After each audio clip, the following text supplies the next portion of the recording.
My wife pretended to support my career. Now I found out she's been secretly applying for jobs to move abroad without me. I'm a 36-year-old man, and for most of my adult life, I've sacrificed everything to build the career I have. I'm not a CEO or some millionaire startup guy. I'm just a civil engineer. But I worked my ass off for years to climb the ladder, switching cities twice, pulling overtime, missing birthdays and holidays just to earn my place. And through all of it, my wife Lisa kept saying she was proud of me. She told me she believed in my dreams. She called me the rock of our future. So when I was offered a major promotion last year, a regional director role that would finally bring us financial stability, I thought she'd be over the moon. She smiled, hugged me, said, "We deserve this." I believed her. But this week, I opened her laptop by accident while she was in the shower. It wasn't even intentional. I needed to send myself a file and hers was closer. Outlook was still open. There were dozens of job applications, not in our city,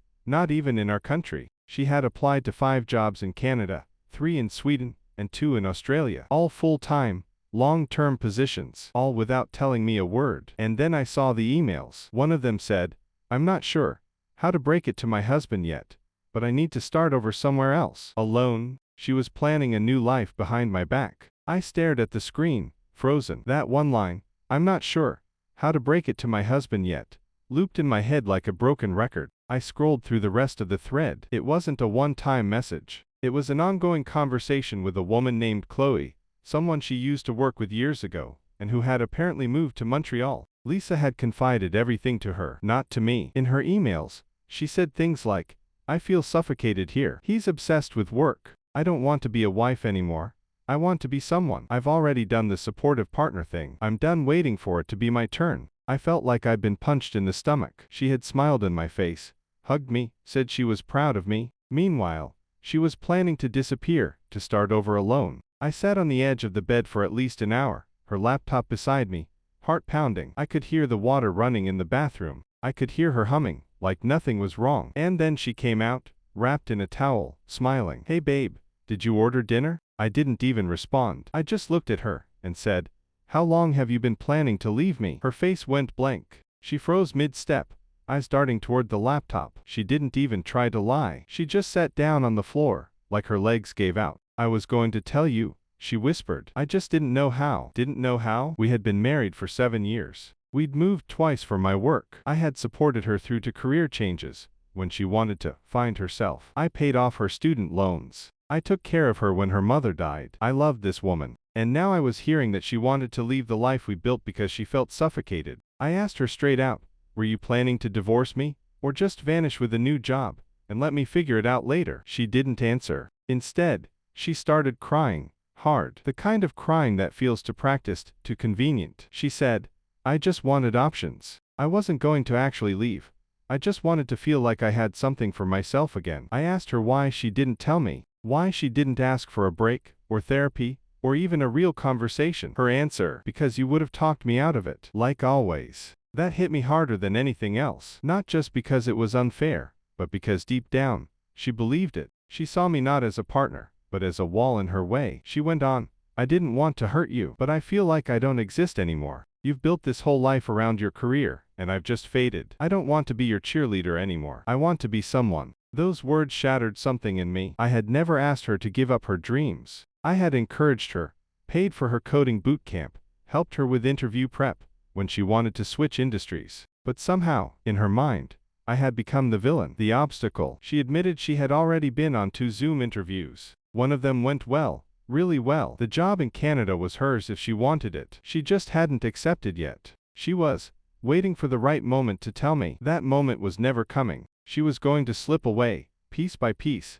until the final piece fell without warning. We argued for hours that night. It wasn't shouting, it was cold, bitter. We both cried at different points. She tried to twist it, said I was overreacting, that it was just an idea, that people fantasize about escape all the time. But I knew the truth. This wasn't a fantasy. It was a plan, a quiet exit. And now I had to decide if I wanted to live with someone who had already made room for a future without me. After that night, everything between us shifted. We still lived under the same roof, slept in the same bed, even ate the same meals, but it was like sharing a house with a stranger. No kisses, no laughter, just this heavy silence, like we were walking through a graveyard of what our marriage used to be. I told her I needed time to process. She agreed, or at least pretended to. But behind that false calm, I could feel her mentally packing bags. Every time she looked at her phone, I wondered if she was scheduling another Zoom interview. Every time she stepped outside, I wondered if she was one step closer to leaving for good. I couldn't keep it to myself. The weight was too much. So I told my brother, Alex. He'd always been close to Lisa.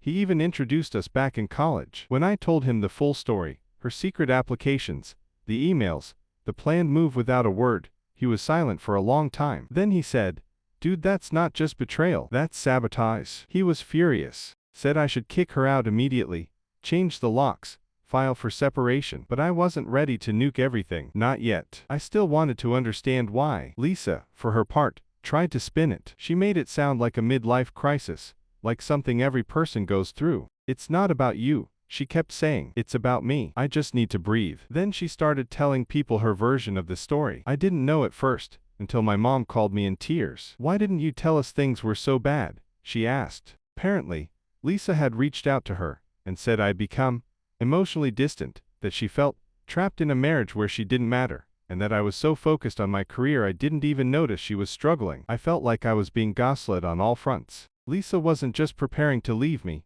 she was rewriting our story before she walked out the door, planting seeds so that when she vanished, she'd have sympathy waiting. Even my best friend Sam called me one night and said, "Man, I don't want to get involved, but Lisa told Jenna you shut her down every time she talked about her goals." I was stunned. That never happened. We built her last career switch together. I proofread her applications. I even paid for her online courses when she wanted to move into tech. Lisa was turning me into the villain so she could walk away as the misunderstood, neglected wife who had no choice. That's when I lost it. One night, after another awkward dinner in silence, I pulled out her laptop again. I opened her email and printed out the threads between her and Chloe. The ones where she said she felt suffocated, where she said, "He thinks I'm happy because I pretend to be." The messages where she openly talked about starting a new life without me. I didn't say a word. I just dropped them on the table while she was watching TV. Her face went pale. "You printed my private emails." I didn't respond. She grabbed them,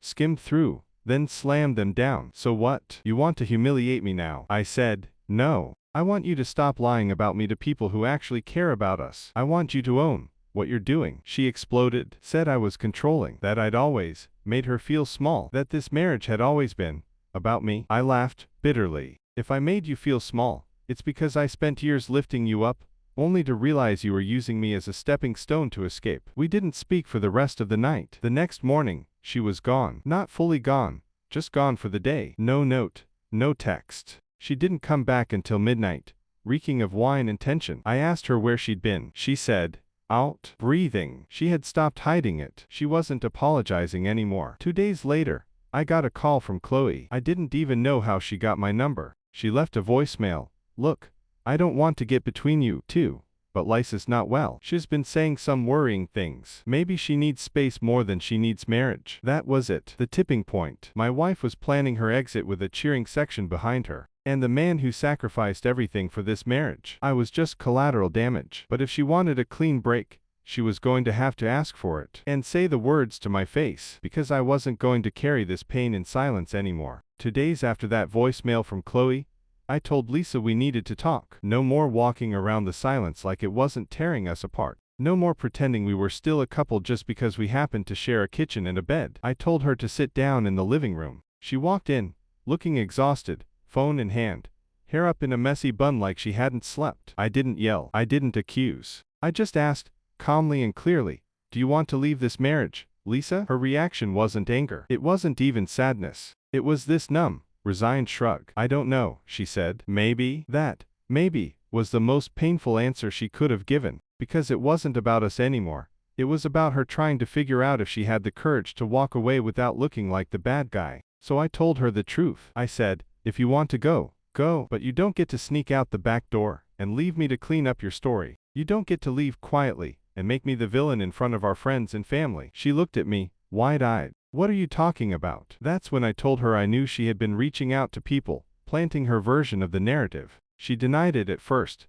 but I'd already heard from 3 different people, my mom, my best friend, even her cousin. All of them had been fed some version of, "He's emotionally distant," or, He only cares about his career. Lisa started crying. Not in an explosive way. It was quiet, ugly, guilt mixed with anger. I didn't want everyone to hate me, she whispered. I didn't know how to explain what I'm feeling without sounding selfish. I said, you don't get to protect your image while destroying mine. You wanted to leave. Own it. That night, I called my brother and told him everything. He was the one who introduced me to Lisa in college. He had defended her for years. But this time, he said, she's playing both sides. Man, that's not confusion. That's calculation. He invited both of us to his place the next evening. I didn't know why, but I agreed. When we got there, my mother was already sitting on the couch. So was my sister-in-law. And surprisingly, Lisa's aunt was there too. Lisa stiffened the second she walked in. She knew. My brother stood in front of us and said,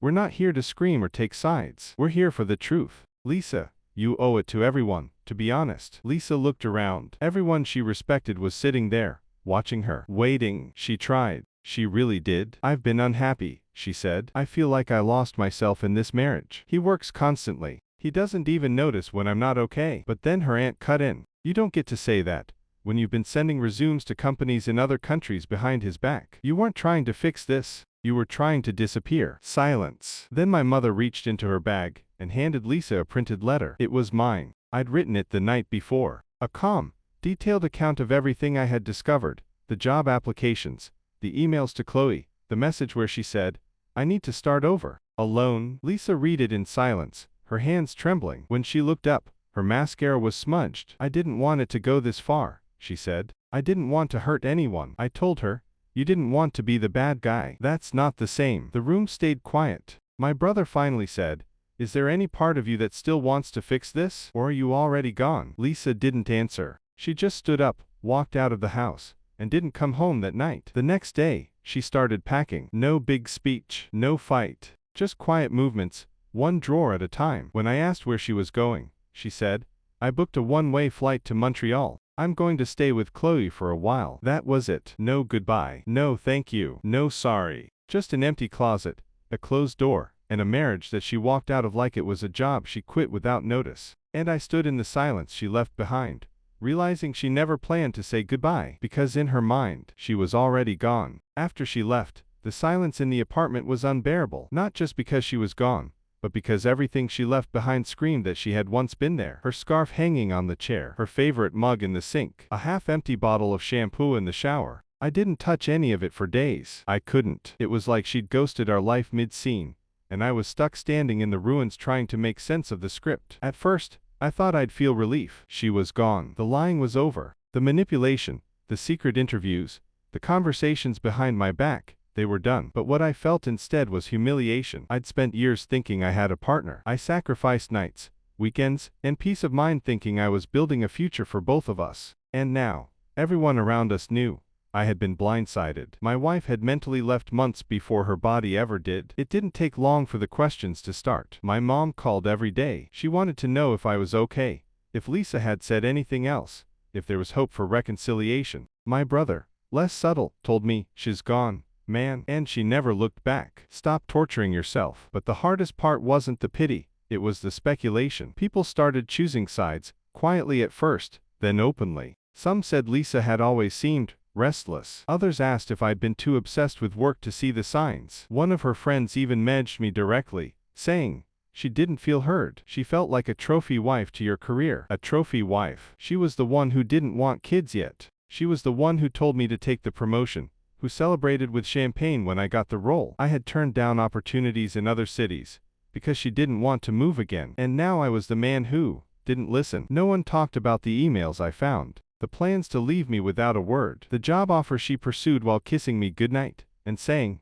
I love you. No one talked about the lies, just about how confused she must have been. But I knew better. 1 week after she left, I got a letter in the mail, handwritten, no return address, just my name on the envelope. It was from Lisa. It started with, I'm sorry, but not in the way you want. She said she hadn't planned to hurt me, but she also didn't regret leaving. That somewhere along the way, she started feeling like a ghost in her own life, and that every time I got a promotion or hit a milestone, she felt more invisible. She said, you loved me with everything you had, but the version of me you loved wasn't real anymore. I stayed too long, pretending I was still that woman. I'm not. She told me Montreal felt like air after years underwater, that she had accepted one of the jobs, that Chloe had welcomed her with open arms, that she was starting therapy. Then came the sentence that broke me in half. If I had told you the truth while I was still home, I know you would have convinced me to stay, and I couldn't survive that. So yes, she admitted it. She had to lie. Because if she had told me honestly,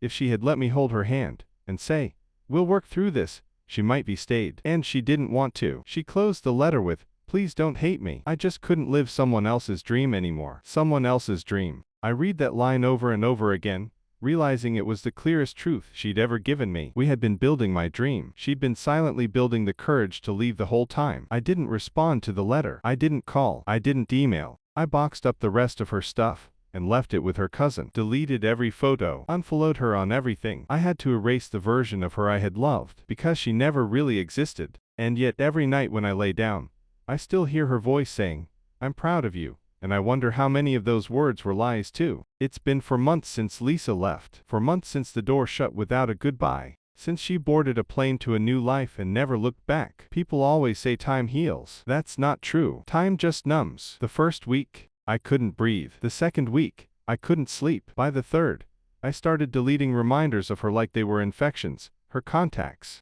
her Spotify logins, the notes she'd written on our fridge. But some things stay stuck in your bones. The mug she used every morning, still in the back of the cabinet. The dent in the couch where she curled up every night after dinner, still there. And worse, her silence. It still echoes. I never answered her letter. I never sent one back. I had nothing left to say that wouldn't make me look like a man begging for closure he'd never get. She sent 2 more messages in the weeks after. One email that said, "I hope you're okay. I still care about you, just not the way I used to." And one birthday text. "Happy birthday. You always made that day special. I hope someone else does now." I didn't reply to either. My family tried to stay neutral, but everyone felt the shift. My mother avoids mentioning her entirely. My brother still refers to her as that manipulative quitter. Even my friends don't bring her up unless I do, and I rarely do. But here's the real truth.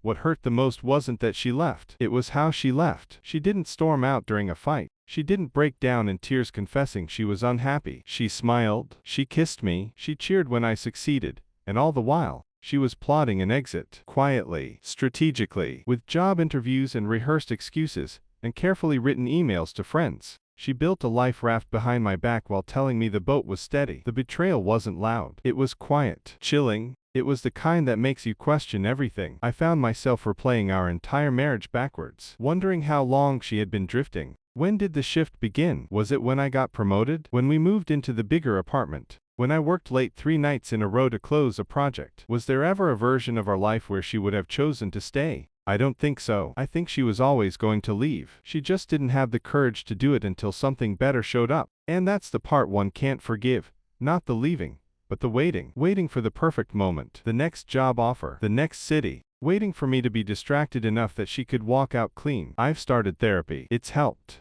I'm learning not to take it personally, even though it was personal. I'm learning that I gave her love without conditions. And that sometimes people take love like a resource. Like oxygen. They breathe it in, survive off it, and leave the moment they find a window. And I've started writing again. Not for work, just for me. I've gone out on 2 dates. They were awkward. I'm not ready. One of them asked me why I got divorced, and I just said, she wanted something else. Because if I tell the truth, that she built a whole new life in secret, that she pretended to love me while preparing to abandon me, that she made me feel like I was the selfish one. People look at me with pity, like I'm some tragic case. But I'm not a tragedy. I'm a man who was lied to, used, and left behind. And I'm still here, still standing, still healing. And maybe one day, I'll be grateful she left. But right now, I'm just trying to remember how it feels to be enough for someone who doesn't have a backup plan. I don't know if that person exists. I don't know if I'll ever trust again. All I know is, the next time I give someone my heart, they won't get it by pretending to cheer for me. They'll earn it by standing next to me when I rise, when I fall, and when I build again. But for now, I'm just rebuilding myself, alone, and for the first time in years. That doesn't scare me. Follow me for more stories.